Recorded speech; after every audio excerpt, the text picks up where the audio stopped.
Okay. So the air dragon in reverse, which is what is eclipsed into your life now with this eclipse, is the reverse meaning is, okay, so the key words for this energy is inspiration, insight, and vitality. The eclipse part is you may be in danger of becoming the servant of an idea, dogma, or belief system. Contact with spiritual concepts and energies can sometimes stimulate the intellect in a way that produces inflation and delusion. To avoid this, constant reality testing in the everyday world of relationships and practicalities is essential. And remember, we have it in your 5th house. So that's the message of what is being eclipsed in your 5th house. Now the other spectrum, which is where the South Node is, and that's your 11th house of alliances and long-term goals. This eclipse is coming into contact with the air dragon, can be as a bolt of lightning to the psyche and intellect, and as such must be treated with care and considerable respect. Sometimes manifesting as sudden flashes of illumination, the air dragon brings insight and clarity to your thought and imagination. As conveyor of numinous power, I hope I've said that right, the air dragon can be seen as a symbol of visitation, for he is a messenger of the sky god. And that is Mercury for me as well. Mercury is the messenger, and he brings the news, and Gemini is an air sign, and the eclipse is in Gemini, and Gemini is ruled by Mercury, the planet Mercury. So that could all play in there. And we do see the lightning here as well, as something is eclipsed in for change. Okay, so you have significant changes coming about for you, Aquarius, with this eclipse in your 5th house. So we start off here with judgment, which could be with regards to a legal situation as well, because we have the King of Swords here, but it needn't be. But judgment is a judgment that is made, a choice that is made. It's death and rebirth. Something has had to come to an end, and a choice was made, a judgment was handed out, and the calling is heard of whatever the judgment is that is made. This is something that has been there for a long time. It could be karmic justice as well, because it is a major arcana. And it's almost like you've been dead to self, or dead to your fun side, or emotionally. There's a difficulty, and there's a rebirth now. You let the old go, and you hear the calling and look to the angel for guidance. And on this angel, we have the wings here again of Mercury, where the eclipse is happening in the sign of Gemini, and Mercury is the ruler. Your next card is the King of Swords. Now this is your energy. It's air energy, but it could be any of the other air energies as well. This is a mature energy. He's looking at the judgment. So this could definitely be a legal representation, a contract, something that has been difficult, something that has been severed from your life, but there's analytical choices made here that change your outside of your life. But it is done in truth. We have the blue here, and it is something that will endure. We have Saturn here in the background. So something that will have longevity, it will endure. It is mature, it is sincere, it is to the point. It can come across as ruthless because there's no emotion in swords. When we need to be reasonable or make a reasonable decision, we cannot put emotion in. Head and heart cannot go together. There are times when you need to just use the reason without the heart, because they are so different. And if we look at this, the king is actually looking at the judgment, the choice that is made, that is something has to end because it's dead, and for something new to rise up, to hear the calling. We move on to our next card, which is the Ace of Wands, for something brand new. This could be a relationship, definitely, or a work situation, or legal. It can be any. Jupiter.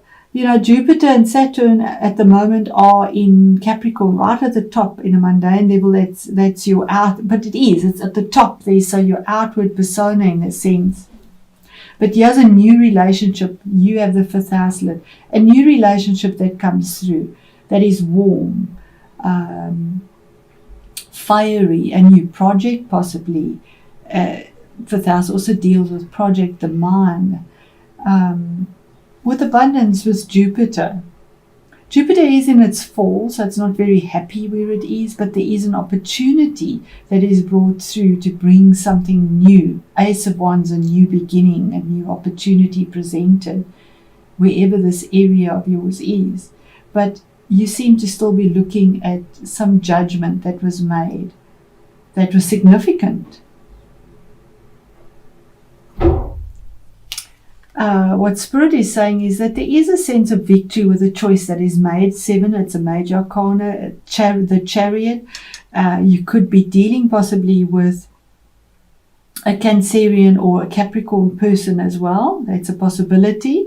But the Chariot is about victory over something that has been very contradictory. We see these two figures here, silver and gold, black and white, night and day, yes and no. They're very opposing choices and they are there to bring about difficulty in a sense, because they're not moving, they're statues, and yet somehow via your persistence or perseverance, you manage to rein this energy in that is static, to move forward in this Chariot, and to have the victory of forward movement. And the Chariot promises that victory. What is hidden and you're not aware of? Card number 15, which is 6 for a balance. There's something toxic in your life, something that is it's the shadow side, something that is not balanced, that you're tied to, that you are free to set yourself free from, but somehow there's some sort of security that you get from it at the cost of something. Normally it's emotional cost or financial cost or time cost. But there's manipulation, there is a lot of passion. It could be the passion keeping you in something. But it's also a sabotaging energy. It is the shadow side that is out of balance. Because it's the card of deceit or denial in a sense as well. And it's significant because it is a major arcana card and it's hidden. So you're not even aware of it, that you might be sabotaging yourself within a workplace, a relationship, a habit, wherever this falls for you. The challenge is coming to terms with some sort of immature energy with regards to emotions, or dealing with somebody that is immature. This is the card of possibly a child as well. You could be dealing with a child that is a emotional nature. It is cups, but it could be information or messages that you get, or that is challenging because it's your position of challenge, that is of an emotional nature, and you don't actually want to look at it. You've got it, you've received the message, the light is in the cup, but you're not even looking at it because you feel that it is insignificant, sadly. It is an offer that is given, maybe even an apology, but you're not focused on it. You're not really interested in it. But this is pinned to the Wheel of Fortune. It is the combination of a cycle. It's 10. It's the ending for a new beginning. Something has to end for something new to begin. You've got it on either side. Something ends for a new beginning, but there's victory there. This is fate and destiny. Something was pinned to this wheel. And as the wheel turns, so does our fate and destiny turn. I mean, life is a roller coaster. It's up and down. And the wheel is turning for the better. Something is finished, culminated, done, for something new to come up, and you are moving into a better position of where you are. It could be with regards to a relationship, finances, work, investments. It is the Wheel of Fortune, the Wheel of Fate. And possibly by the next solar eclipse, this could be the change in the destiny, although this is a reading for November. Remember, eclipses, the energies last for about 6 months. In a tangible way, maybe financially, but you locked it away, sadly. You locked it away. You hid it. He locked that treasure chest there to keep whatever was real and tangible hidden from the light, out the bag into the treasure chest, and locked it away. And that could be keeping you stuck. Whatever was stuck there, you have the victory over it now. Victory will be coming through, but somehow you've locked away something that you've invested in, because it is tangible energy. So there is investment here, but you've hung on too closely or too tightly to it. And it possibly has caused you to self-sabotage yourself in some sense. You know, if you put too much time into work or a relationship, even, something else suffers, sadly. There has to be a balance. What is the devil energy? Something that is hidden, that Aquarius is not aware of, and we have it there as well. Work. Something you've worked towards very diligently, perfected, skilled. He's the skilled craftsman. He takes time to work, but while he's working so diligently on whatever he's doing, putting all his passion into it, he's not giving time to himself, to his health, to others, to fun. It's 5th house, to fun. But you have a victory over it now. Now it's possibly time to enjoy what you've created. And 8 is a strong number. To stop melting, working in the heat, to try and create some form of skill in your workplace, in your environment, wherever you are, and to actually enjoy your life now with the energies of the 5th house coming through on an emotional level, maybe enjoying life a bit now. And our Wheel of Fortune is the 7 of Pentacles. Isn't that amazing?